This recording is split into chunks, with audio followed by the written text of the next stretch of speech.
بسم اللہ الرحمن الرحیم۔ ڈیئر اسٹوڈنٹس، السلام علیکم۔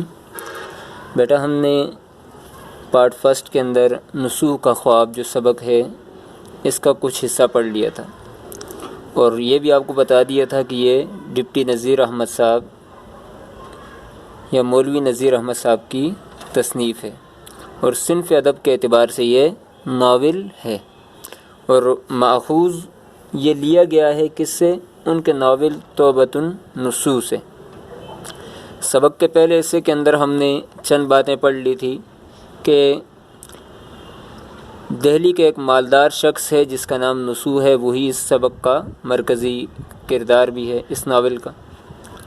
دہلی میں ایک مرتبہ ہیضے کی وبا پھیلی، لوگ مرنے لگے، اس کے والد صاحب، خالہ اور ماما یہ بھی فوت ہو گئے۔ اب جب یہ سب فوت ہوئے تو ایک دن نسوح پر بھی ہیضے کا اٹیک ہوا۔ اب چونکہ لوگ مر رہے تھے اس لیے نسوح بھی ڈر گیا۔ حکیم نے دوا دی جس کی وجہ سے وہ بے ہوش ہو گیا۔ اب بے ہوشی کے عالم کے اندر دیکھتے ہیں کہ وہ ایک عدالت کے اندر دیکھ رہا ہے اس کی کیفیت کو۔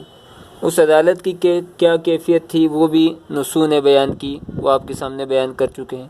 پھر اس کے بعد اسی عدالت کے اندر حوالاتیوں کے اندر اپنے والد صاحب کو بھی دیکھا جو فوت ہو چکے تھے، اور وہاں پر بہت سارے مرے ہوئے لوگوں کو دیکھا۔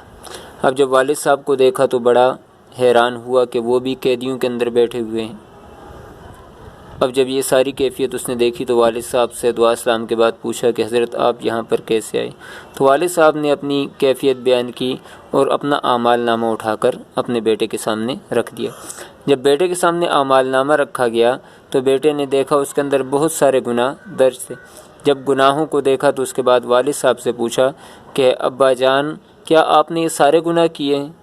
تو والد صاحب بڑے پشیمان ہوئے اور انہوں نے کہا کہ ہاں میں نے یہ سارے کے سارے گناہ کیے ہیں۔ اب اس کے بعد کی جو کیفیت ہے وہ آج کے سبق کے اندر ہم پڑھیں گے۔ اب بیٹا اپنے والد سے سوال کرتا ہے، آپ ان تمام جرموں کے مرتکب ہوئے ہیں۔ مرتکب کے سامنے ہم نے معنی لکھے ہیں قصوروار یعنی مجرم، تو باپ سب کا، یعنی والد صاحب کہتے ہیں میں نے سب گناہ کیے ہیں جو اعمال نامے میں درج ہیں۔ بیٹا کیا آپ حضور حاکم اقرار کر چکے ہیں؟ حضور سامنے کو کہتے ہیں یعنی حاکم کے سامنے، مراد اللہ تعالیٰ ہے۔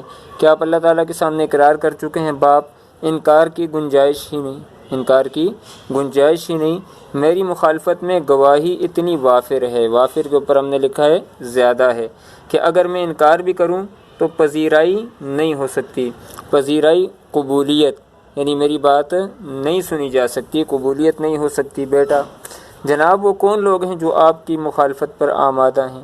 آمادہ تیار کو کہتے ہیں، یعنی کون سے لوگ آپ کے خلاف گواہی دینے کے لیے تیار ہیں؟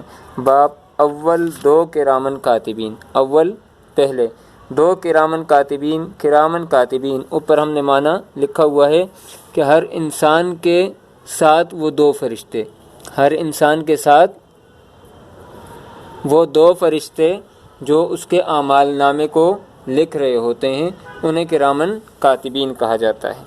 اول 2 کرامن کاتبین ایسے ہیں کہ میرا کوئی فعل کام کو کہتے ہیں، ان سے مخفی نہیں ہے، مخفی کے اوپر معنی لکھا ہے چھپا ہوا نہیں ہے۔ جتنی باتیں کہتے ہیں پتے کی یعنی کام کی، اور کہتے کیا ہیں؟ میرا روز نامچہ یعنی تمام عمر کی جتنی بھی روداد ہے جو میں نے عمل کیے ہیں لکھتے گئے ہیں۔ اب جو میں اس کو دیکھتا ہوں حرف بحرف صحیح اور درست پاتا ہوں، یعنی ہر حرف ٹھیک ہے۔ دوسرے میرے اعضاء عضو کی جمع ہے، جسم کے حصے کو کہتے ہیں۔ اعضاء کون کون سے؟ ہاتھ، پاؤں، آنکھ، کان، کوئی میرے کہنے کا نہیں، میری بات کوئی بھی نہیں سنتا۔ اب یہ وہی بات ہے جو قرآن پاک کے اندر سورہ یاسین کے اندر بھی اللہ کہتے ہیں کہ الیوم نختم علی افواہہم وتکلمنا ایدیہم وتشہد ارجلہم بما کانوا یکسبون، کہ اس دن زبان پر مہر لگ جائے گی اور ہاتھ، پاؤں، کان یہ سارے کے سارے اعضاء بولنا شروع ہو جائیں گے۔ یعنی آنکھ، کان کوئی میرے کہنے کا نہیں، سب کے سب مجھ سے منحرف کہتے ہیں بیزار، میں نے معنی لکھا ہوا ہے ساتھ، منحرف بیزار پھرا ہوا، منحرف میری مخالفت پر آمادہ تیار، میری تذلیل پر کمر بستہ ہیں، کمر بستہ بھی تیار کو کہتے ہیں، یعنی مجھے ذلیل کرنے پر تلے ہوئے ہیں۔ بیٹا آخر آپ کچھ اس کی وجہ بھی سمجھتے ہیں؟ باپ جب سے دنیا کو چھوڑا ہے قبر کی حوالات آپ کو پتہ ہے عارضی قید خانے کو کہتے ہیں، حوالات میں ہوں، تنہائی سے جی گھبراتا ہے، دل گھبراتا ہے، حوالات میں مجھ پر ایسی سختی ہے کہ بیان نہیں کر سکتا، مگر صبح و شام ہر روز آتے جاتے جیل خانے کے پاس سے ہو کر گزرتا ہوں، وہاں کی تکلیفات دیکھ کر ہوش اڑ جاتے ہیں، یعنی جو اصل ٹھکانہ ہے جہنم اس کو دیکھتا ہوں تو پھر ہوش اڑ جاتے ہیں اور غنیمت معلوم ہوتا ہے۔ غنیمت معلوم ہونا آسان لگتا ہے کہ کاش ہمیشہ کے واسطے حوالات ہی میں رہنے کا حکم ہو جاتا، یعنی کہہ رہا ہے کہ قبر میں رہنا بھلا معلوم ہوتا ہے بجائے اس کے کہ مجھے حوالات میں وہاں پر قید خانے کے اندر لے کر چلا جائیں۔ بیٹا بھلا کس طرح ہم لوگ آپ کی اس مصیبت میں آپ کے کام آ سکتے ہیں؟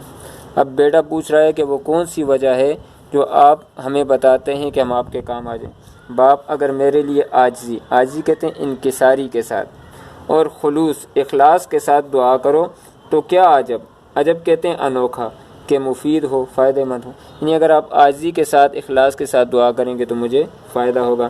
ابھی میرے ہمسائے میں ایک شخص کی رہائی ہوئی ہے، اب یہاں پر وہ بات بھی بتا رہے ہیں کہ ہمسائے میں کیسے وہ شخص چھوٹا ہے، تو اب اس کی وجہ بتا رہے ہیں ہمسائے پڑوس میں، اوپر میں نے معنی لکھا ہے ہمسائے میں ایک شخص کی رہائی کہتے ہیں نجات ہوئی ہے، اس پر بھی بہت سے الزامات تھے، مگر جہاں اللہ تعالیٰ کا انصاف کامل ہے، کامل کے معنی میں نے لکھے ہیں مکمل ہے، رحم بھی پرلے ہی سرے کا یعنی آخری درجے کا، یعنی جیسے اللہ کی ذات انصاف مکمل کرتی ہیں ویسے ہی رحم بھی کرتی ہیں، مجرم کو سزا بھی دیتی ہیں تو نیک کام کرنے والوں کو بدلہ بھی دیتی ہیں۔ اس شخص کے پسماندوں پیچھے رہ جانے والوں مراد بیوی بچے ہیں، ٹھیک ہے جی۔ اب یہ اس شخص کی کیفیت بتا رہے ہیں جس کو سزا سے رہائی ہوئی ہے۔ اس شخص کے پسماندوں نے اس کے واسطے بہت دعائیں کی۔ پرسوں کہتے ہیں ایک دن پہلے، گزشتہ کا، ترسوں 2 دن پہلے اس کو بلا کر ارشاد فرمایا، یعنی حکم فرمایا کہ تیرے افعال فعل کی جمع ہے، کام کو کہتے ہیں، جیسے تھے وہ سب تجھ پر مخفی نہیں ہے، مخفی چھپا ہوا نہیں رہے، مگر تیرے زن و فرزند، زن کہتے ہیں بیوی کو، فرزند کہتے ہیں بیٹوں کو یا اولاد کو، تیری معافی کے واسطے گڑ گڑاتے ہیں، تیرے بیوی بچے تیری معافی کے واسطے گڑ گڑاتے ہیں، عاجزی سے روتے ہیں۔ ہم کو یہی ایک بات بھلی معلوم ہوتی ہے، بھلی اچھی کو کہتے ہیں، اچھی معلوم ہوتی ہے کہ تو نے اپنے خاندان میں نیکی کا بیج بویا، جا ہم نے تیری خطا معاف کی۔ خطا کہتے ہیں غلطی۔ اب اس پیراگراف کے اندر مصنف نے ہمیں یہ بتایا کہ قیامت کے دن کس طریقے سے معافی ہوگی، تو اگر آپ نے خاندان کے اندر پیچھے اولاد نیک چھوڑی ہے تو وہ آپ کے لیے دعائیں کرے، خیرات کرے، صدقات کرے تو پھر آپ کی معافی ہو سکتی ہے۔ بیٹا آپ کے انتقال کے بعد رونا پیٹنا تو بہت کچھ ہوا۔ اب بیٹا والد سے کہتا ہے کہ آپ کے بعد ہم نے کیا کیا؟ تو بہت کچھ ہوا اور اب تک ہو رہا ہے رسم دنیا کے مطابق۔ رسم دنیا کے طور طریقہ میں نے اوپر معنی لکھا ہے کہ مطابق آپ کا کھانا بھی برادری خاندان میں تقسیم کر دیا۔ دعا بس واجبی سی ہی ہوتی ہے، واجبی سی، تھوڑی سی یا حسب دستور، رواج کے مطابق۔ آپ کے بعد آپ کی وراثت یا میراث اس کو کہتے ہیں جو مرنے کے بعد مال جائیداد رہ جاتی ہے، اس کو وراثت کہتے ہیں۔ میراث کے ایسے جھگڑے پڑ گئے کہ آج تک نہیں سلجھے ٹھیک ہوئے۔ یہ تو فرمائیے کہ آپ نماز روزہ کے پابند تھے، کیا وہ آپ کے کچھ کام نہ آئے؟ اب بیٹے کے ذہن میں یہ سوال آیا کہ نماز بھی پڑھتے تھے، روزے بھی رکھتے تھے، اب پھر بھی یہ پکڑے ہوئے ہیں۔ باپ کیوں نہیں؟ یہ انہی اعمال کی بدولت ہے، بدولت وجہ، اوپر میں نے معنی لکھا ہے، ساتھ ساتھ آپ دیکھتے جائیں۔ کیوں نہیں؟ یہ انہی اعمال کی بدولت ہے اور ساتھ ساتھ آپ لکھتے بھی جائیں کہ میں دوسروں سے کم تکلیف میں ہوں۔ یہاں ہمارے اعمال میں خلوص نیت شرط ہے، اخلاص نیت، وہ کہتے ہیں نا اخلاص نیت سے عبادت کرنی چاہیے، اور اخلاص نیت کے بغیر کوئی عمل بھی قبول نہیں ہوتا ہے۔ اخلاص دل سے چاہیے سجدہ نماز میں، بے فائدہ ہے ورنہ جو یوں وقت کھوئیے، ٹھیک ہے جی۔ خلوص نیت شرط ہے۔ میری نمازیں بے حضور قلب تھی، بے حضور بے دلی کے ساتھ، یعنی نمازیں پڑھتے ہوئے دل کسی اور جگہ پر لگا ہوا تھا۔ دنیا کی بھولی بسری باتیں مجھ کو نمازوں میں یاد آتی تھیں۔ میں نماز کیا پڑھتا تھا؟ گھاس کاٹتا تھا۔ میرے روزے ایسے تھے کہ عید کا اس طرح منتظر کہتے ہیں انتظار کرنے والا رہتا تھا جیسے کوئی قیدی تاریخ رہائی نجات کا۔ عید کے لیے 30 روزے پورے کرنا تو گویا موت آ جاتی تھی۔ میں تو دنیا میں ایسے گیا تھا جیسے کسی سرائے میں، سرائے کہتے ہیں مسافر خانہ میں مسافر، مگر وہاں گیا تو بس وہیں کا ہو رہا، اور ایسی لمبی تان کر سونا، غافل ہونا، کر سویا کہ قبر میں آ کر جاگا۔ اس پیراگراف کے اندر مصنف نے یہ بتایا ہے کہ قیامت کے دن اعمال گنے نہیں جائیں گے بلکہ تولے جائیں گے، اور اخلاص کے مطابق ان اعمال کو تولا جائے گا۔ اب جیسے ہم بھی روزے رکھتے ہیں تو عید کا انتظار کرتے رہتے ہیں بجائے روزوں کو خوش دلی سے ادا کرنے کے۔ مصنف کہتے ہیں کہ ایسی ہی کیفیت نصوح کے والد کی بھی تھی۔ باپ نے جو یہ حالت سنائی بیٹے پر اس طرح ہیبت کہتے ہیں خوف، ٹھیک ہے جی، ہیبت چھائی کے چونک پڑا، جاگا تو پھر وہی دالان تھا۔ اب چونکہ یہ کیفیت اس کے خواب کی تھی، اب جب جاگا تو وہی صحن تھا جہاں پر وہ بیٹھا ہوا ہے، وہی تیمارداریوں کا سامان، تیماردار ٹھیک ہے جی، مزاج پرسی کرنے والے، بیمار کی عادت کرنے والے۔ بیوی پاس بیٹھی آہستہ آہستہ پنکھا جل رہی تھی، یعنی آہستہ آہستہ ہاتھ سے پنکھا چلا رہی تھی۔ میاں کی آنکھ کھلی ہوئی دیکھ کر اس کی جان میں جان آئی، یعنی اس کو تسلی ہوئی۔ بیوی نے ہر چند جس قدر دل جوئی کی باتیں کی، دل جوئی تسلی دینے کو کہتے ہیں، یعنی جتنا ہو سکتا تھا تسلی کی باتیں کی، مگر نسوح یہ شخص کا نام ہے جو مرکزی کردار ہے، کو خواب کا سارا ماجرا پیش نظر آنکھوں کے سامنے، ماجرا قصہ مطلق بالکل جواب نہ دیا۔ بیوی سمجھی کہ بیماری کی وجہ سے بولنے کو جی نہ چاہتا ہوگا۔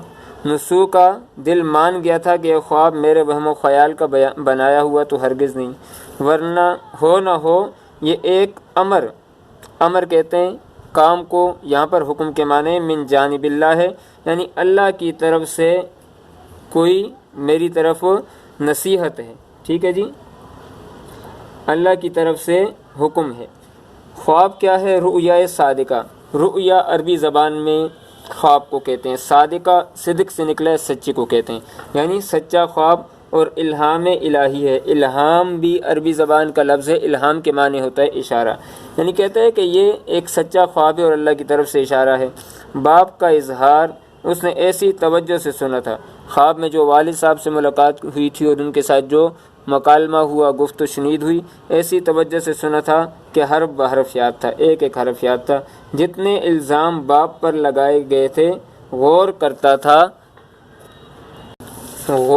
تھا تو سب اپنے آپ میں پاتا تھا، یعنی جتنے گناہ والد نے کہے تھے کہ یہ میں نے کیے ہیں، اس کی وجہ سے مجھے سزا ہے، تو اپنے آپ کو دیکھتا تھا تو پریکٹیکلی طور پر سارے اس نے بھی کیے ہوئے تھے، بلکہ اپنی حالت باپ کی حالت سے بدتر پاتا تھا، بدتر بری، ٹھیک ہے جی۔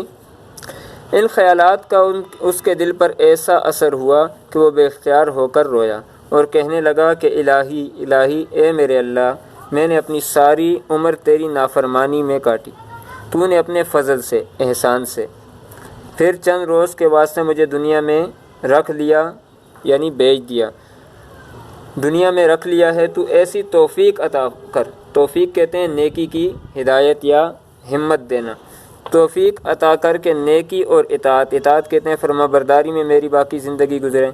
پھر اسے اپنے خاندان کا خیال آیا۔ اب خاندان کا خیال کہاں سے آیا؟ وہی جو ہمسائے نے بات کہی تھی کہ مجھے جو رہائی ملی ہے میرے خاندان کی وجہ سے ملی ہے، تو اسے بھی اپنے خاندان کا خیال آیا کہ اس نے مصمم کہتے ہیں پختہ مضبوط ارادہ کیا کہ انشاءاللہ اگر اللہ نے چاہا ان کی اصلاح کہتے ہیں درستی کے لیے مقدور بھر کوشش کروں گا۔ مقدور بھر کے نیچے میں نے لائن لگا کر لکھا ہے اپنی طاقت کے مطابق، مقدور بھر کوشش کروں گا۔ اس نے اپنا خواب بیوی بچوں کو سنایا، بیوی اور بچوں پر بھی بڑا اثر ہوا اور وہ نیکی کی طرف مائل ہو گئے۔ مائل ہونا، متوجہ ہونا۔ اب اس سبق کے اندر کون کون سے اہم مقام تھے، خاص مقامات تھے، اور کون کون سی خاص باتیں تھیں، وہ اب ہم آپس میں ڈسکس کر لیتے ہیں۔ تھوڑی سی تفصیل کے اندر اب ہم ان باتوں کو بیان کریں گے، اور اس سبق کا مرکزی کردار کیا ہے اور اس سبق سے ہمیں کیا سبق حاصل ہوتا ہے وہ بھی اب ہم بیان کر لیتے ہیں۔ تو آئے اب ہم اپنے سبق کے خلاصے کی طرف چلتے ہیں۔ بیٹا آج کا سبق نسو کا خواب چونکہ طویل تھا اس لیے ہم نے 2 نشستوں میں بیان کیا۔ نسو کا خواب صنف ادب کے اعتبار سے ناول ہے، اور ناول کی تعریف ہم نے یہی کی تھی کہ ناول اس نثری تحریر کو کہتے ہیں جس میں زندگی کے کسی بھی شعبے کی ہو بہو عکاسی کی جائے اور اسی صورت میں اس کو بیان کیا جائے۔ اور اردو کے پہلے ناول نگار ڈپٹی نذیر احمد صاحب ہمارے اس سبق کے مصنف ہیں۔ ان کے حالات زندگی ہم نے مفصل آپ کے سامنے بیان کر دیے۔ اب یہ جو سبق ہے یہ ان کے ناول جو طویل ناول ہے توبۃ النسو وہاں سے لیا گیا ہے۔ اب اس کے جو اہم ارکان ہیں، جو اہم مقامات ہیں، اس پر ہم آ جاتے ہیں۔ پہلے جگہ پر ہم نے لکھا ہے عدالت۔ اب نسو نے خواب کے اندر جس عدالت کو دیکھا وہ کیسی عدالت تھی؟ ایسی عدالت تھی کہ جہاں پر بہت سارے لوگ تھے لیکن حاکم جو تھا وہ بہت سخت تھا۔ اتنے ہجوم کے باوجود کوئی بھی وہاں پر بات نہیں کر سکتا تھا، وہاں پر کسی کو مجال نہیں ہوتی تھی اور فیصلے اسی وقت ہو رہے تھے، ٹال مٹول سے کام نہیں لیا جا رہا تھا۔ پھر اس کے بعد جو دوسری بات آئی وہ یہ آئی کہ والد سے ملاقات۔ اب نسو کہتا ہے کہ میں حوالاتیوں کو دیکھ رہا تھا، وہاں پر میرے کچھ جان پہچان والے کچھ اجنبی لوگ تھے لیکن سارے مر ہوئے۔ والد کو دیکھا تو بڑا حیران ہوا، وہ بھی حوالاتیوں میں عارضی قیدیوں میں بیٹھا ہوا تھا اور اس کے پاس اس کا اعمال نامہ موجود تھا۔ اب اعمال نامہ جو اس کے پاس موجود تھا، اعمال نامے کے اندر کون کون سے گناہ درج تھے، والد صاحب پر کون کون سے چارج لگے ہوئے تھے، تو مصنف کہتے ہیں کہ والد صاحب کے اوپر جو چارج لگے ہوئے تھے اعمال نامے کے اندر میں نے دیکھا تو میں تھرا اٹھا۔ اس کے اندر ایک تو شرک تھا، ایک کفر تھا، نافرمانی، ناشکری، بغاوت، بے ایمانی، غرور، دروغ گوئی، غیبت، لالچ، حسد، مردم آزاری، نفاق، دکھاوا اور دنیا کی محبت، یہ سارے کے سارے گناہ جو ہیں وہ اعمال نامے کے اندر درج تھے۔ پھر اس کے بعد اب گناہ تو ہیں لیکن اب اس پر گواہ کون تھے؟ تو گواہ کہتے ہیں کہ اس وقت پہلے تو 2 کرامن کاتبین، وہ فرشتے جو ہر انسان کے ساتھ موجود ہیں، دائیں اور بائیں کاندھے پر موجود ہیں۔ اس کے ساتھ کرامن کاتبین کے ساتھ وہ اعضاء جسم کے جن کے ساتھ دنیا کے اندر گناہ کیے گئے تھے، یعنی ہاتھ، پاؤں، کان، جس عضو سے کیے تھے وہ سارے کے سارے اس پر گواہی دینے کے لیے موجود تھے۔ اب جب یہ بات بھی ہو گئی تو اس کے بعد مصنف نے ایک راستہ بتایا ہے کہ بخشش کیسے ہو سکتی ہے۔ تو ایک شخص کا فرضی قصہ بیان ہوا کہ جو اس کے والد کا ہمسایہ تھا، کہتے ہیں کہ اس کی 2 دن پہلے ہی رہائی ہوئی ہے۔ کیسے ہوئی؟ کہ اس کے بیوی بچوں نے اس کے لیے رو رو کر گڑ گڑا کر دعائیں مانگی ہیں، جس کی وجہ سے اللہ نے اس کو بخش دیا۔ بخشنے کی وجہ دعائیں تھی نہیں، بلکہ بخشنے کی وجہ یہ تھی کہ اس نے اپنے پیچھے نیک اولاد کو چھوڑا تھا۔ اس کے بعد آ جاتے ہیں ہم اس سبق کے مرکزی خیال پر۔ مرکزی خیال اس سبق کا یہی ہے کہ انسان جب دنیا کے اندر آیا ہے تو اس کو صرف دنیا ہی کے کاموں کا نہیں ہو کر رہنا چاہیے، بلکہ اپنے لیے اعمال کرنے چاہیے تاکہ آخرت کے اندر اس کی بخشش ہو جائے۔ اور اس سبق کا ایک اہم رکن وہ ہے تربیت اولاد کی تربیت۔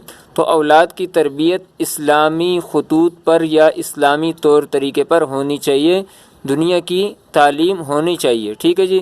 جیسے اکبر نے کہا تھا نا کہ تم شوق سے کالج میں پڑھو، پارک میں پھولو، جائز ہواؤں میں اڑو، چرخ پہ جھولو، لیکن یہ سخن بندے عاجز کا رہے یاد، اللہ کو اور اپنی حقیقت کو نہ بھولو۔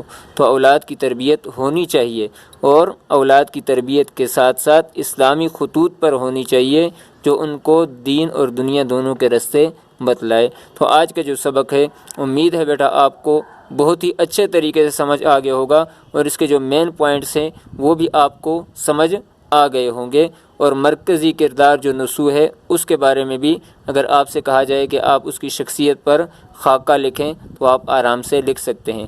اب اس سبق کے جو مشکل الفاظ ہیں وہ بیٹا آپ نے جس طریقے سے ہم نے آپ کو بک کے اندر کروائے ہیں ویسے ہی آپ نے اپنی نیٹ کاپیز کے اوپر کر لینے ہیں، اور MCQs جو میں نے آپ کو دیے ہوئے ہیں وہ آپ نے ٹھیک آنسر جو ہے وہ چوز کر کے اس کے بعد مجھے سینڈ کر دینے ہیں۔ اور کوئی بات بھی آپ نے پوچھنی ہو تو کمنٹس کے اندر پوچھ سکتے ہیں۔ السلام علیکم۔